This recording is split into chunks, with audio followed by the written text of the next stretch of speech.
इस विचार श्रृंखला के अंतर्गत आज विद्वज्जनों के समक्ष ज्ञान एवं विज्ञान इस विषय पर हम अपने विचार प्रस्तुत कर रहे हैं। किसी वस्तु को जानना ज्ञान है और उस ज्ञान का उपयोग करके वस्तु का निर्माण कर देना विज्ञान है। ज्ञान और विज्ञान एक सिक्के के दो पहलू हैं। ज्ञान दर्शन का विषय है। दर्शन शास्त्र में जितनी भी दर्शन की शाखाएं हैं वे सभी ज्ञान को महत्व देती हैं। कोई कहता है कि प्रत्यक्ष और परोक्ष दो प्रकार के ज्ञान होते हैं। कोई प्रत्यक्ष, अप्रत्यक्ष, शब्द इत्यादि को ज्ञान की श्रेणी में रखता है। तो इस प्रकार जितने भी दर्शन हैं उन सब की अलग अलग मान्यताएं हैं।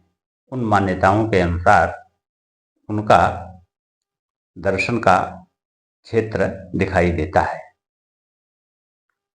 किंतु जब हम ज्ञान के व्यवहारिक रूप पर ध्यान देते हैं तो ज्ञान का मतलब होता है जानना। हम जो कुछ भी जानते हैं वह ज्ञान के माध्यम से जानते हैं। यह ज्ञान कैसे प्राप्त होता है? यह ज्ञान जब हम प्राथमिक विद्यालय से पढ़ना शुरू करते हैं और जब तक शिक्षा समाप्त नहीं हो जाती तब तक जो कुछ भी हम सीखते हैं वह ज्ञान की श्रेणी में आता है। आजकल ज्ञान के द्वारा हम आगे बढ़ रहे हैं। ज्ञान की बहुत सी शाखाएं हो गई हैं। पहले इतना विकसित नहीं हुआ था, लेकिन आज बहुत विकसित हो गया है। इंजीनियरिंग की बहुत सी शाखाएं हो गई हैं।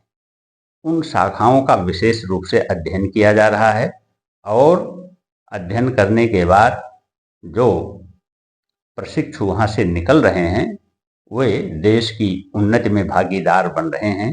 इसलिए ज्ञान एवं विज्ञान के महत्व को समझ करके हमें आगे बढ़ना चाहिए।